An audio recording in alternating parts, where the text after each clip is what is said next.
Today we are going to learn about step 4 moment distribution method used to analyze the given beam or given frame. So first of all, first step is to find out fixed and moments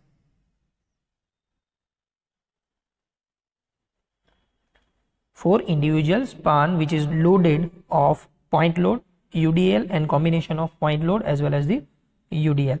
Now after calculating the fixed moment, we have to calculate the distribution factor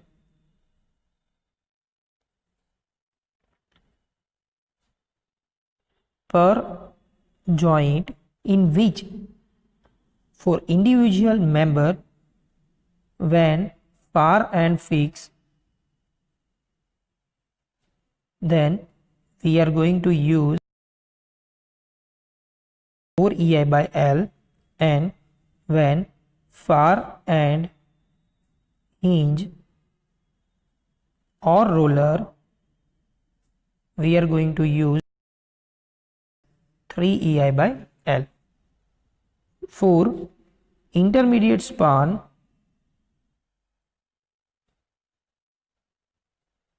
it is assumed as 4 EI by L as a fixed joint. When the beam or frame is given in which the continuous beam or continuous frame is given, in calculation of distribution factor we have to observe the left extreme joint and right extreme joint, or we can say that the end joints.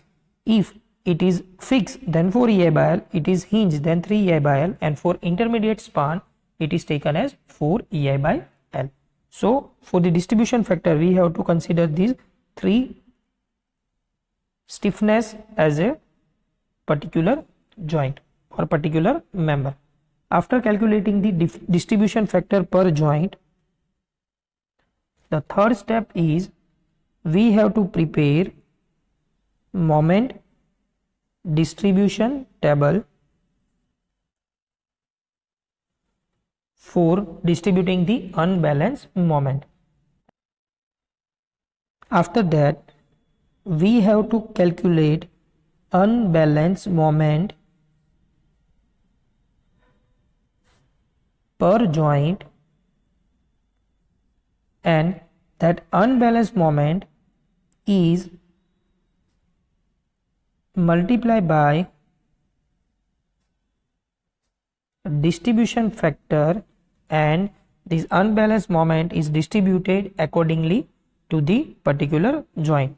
Now take a note that if unbalanced moment is negative, then our distributed moment must be positive. Unbalanced moment is positive, then the distributed moment is negative. Another point is, if necessary,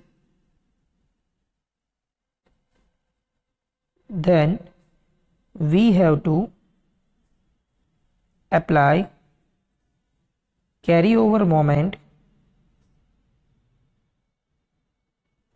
to the nearby joint.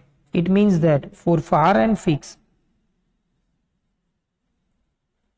then carryover moment is equal to 1/2 of distributed moment, and if far end is hinge or roller, then carryover moment is equal to 0. After distributing the unbalanced moment,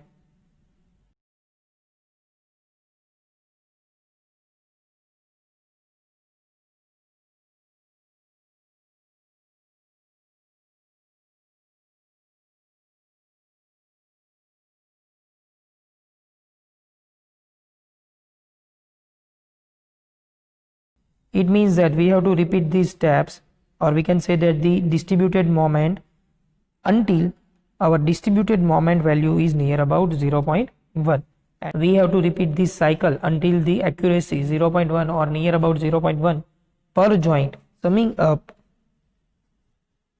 or we can say that the algebraic summation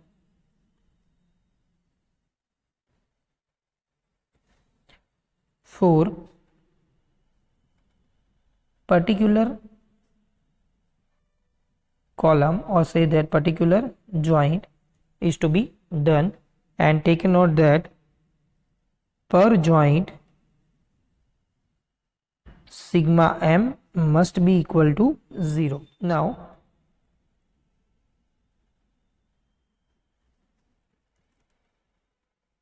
if hinge support or roller support at the end is given, then before the using distribution table we have to balance the moment, as we know that our moment is equal to 0 for particular hinge and roller support. So first step is to balance the required moment, and then we have to distribute the unbalanced moment according to the step number 4. Now second note is, if moment of inertia is given, then it is reflected in distribution factor as 4EI by L or 3EI by L. For example, we have given the twice the moment of inertia for particular span, then during the calculation of 4EI by L or 3EI by L as a distribution factor or stiffness factor, we have to use according to the given data as I in terms of 4EI by L or 3EI by L.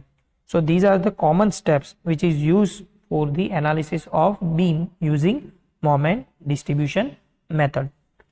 So let us take 3 different examples which covers all the points of given steps.